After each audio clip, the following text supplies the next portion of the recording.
ગઈકાલે ડીસામાં જે ફટાકડાની ફેક્ટરીમાં બ્લાસ્ટ થયો છે એમાં 22 જેવા લોકોના મોત થયા છે, તો એમની આત્માને ભગવાન શાંતિ આપે। જય માતાજી મિત્રો, આજે બહુ દુઃખ સાથે વાત કરી રહ્યો છે જે મિત્રો બનાસકાંઠાની અંદર જે ડીસા ગામ હતું ત્યાં મિત્રો ફટાકડાની ફેક્ટરીની અંદર જે બ્લાસ્ટ થયો મિત્રો બહુ ખોટું થયું છે। અને હા મિત્રો, આ સમયે જે મિત્રો ઘણા બધા ભાઈઓ મૃત્યુ પામ્યા છે અને ઘણા મિત્રો ઘાયલ પણ થયા છે। મિત્રો આ સમયે બહુ ખોટું થયું છે મિત્રો।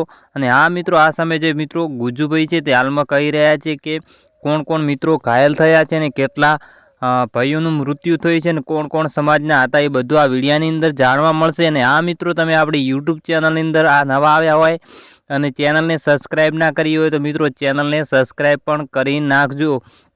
અને આ મિત્રો, કોણ કોણ બનાસકાંઠાથી વિડીયો જોવે છે એ મિત્રો વિડીયોની અંદર કોમેન્ટ પણ કરી નાખજો। આ મિત્રો, જે મિત્રો ગુજ્જુ લવગુરુ છે તે મિત્રો પહેલાં બોલી રહ્યા છે કે કોણ કોણ ભાઈ મૃત્યુ પામ્યા છે અને કોણ કોણ સમાજના હતા તે શું બોલે છે તમે પહેલાં વિડીયો જોઈ લો, પછી મિત્રો આપણે આગળ વાત કરીશું। ગઈકાલે ડીસામાં જે ફટાકડાની ફેક્ટરીમાં બ્લાસ્ટ થયો છે એમાં 22 જેવા લોકોના મોત થયા છે, તો એમની આત્માને ભગવાન શાંતિ આપે। અને મિત્રો, એમની સાથે આપણે ગુજરાતના લોકલાડીલા સિંગર મેહુલભાઈ પંચાલ એમનું પણ દેહાંત થયું છે અને ઘણા લોકો ગંભીર રીતે ઘાયલ થયા છે, તો એ જલ્દી સાજા થઈ જાય, સ્વસ્થ થઈ જાય એવી ભગવાન ભોળાનાથને પ્રાર્થના કરીએ।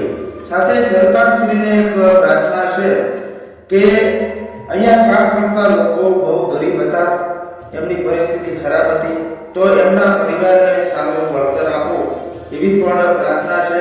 કંપની તરફથી પણ વળતર મળે એવી પણ પ્રાર્થના છે। આજે બીજી વાત જણાવો કે આપણા લોકલાડીલા સિંગર જે મેહુલભાઈ પંચાલ છે એમના ઘરના મોભી હતા, એકનો એક દીકરો હતો, નથી ઘરનું મકાન, તો સરકારશ્રીને વિનંતી છે કે સરખી રીતે એમને વળતર મળે।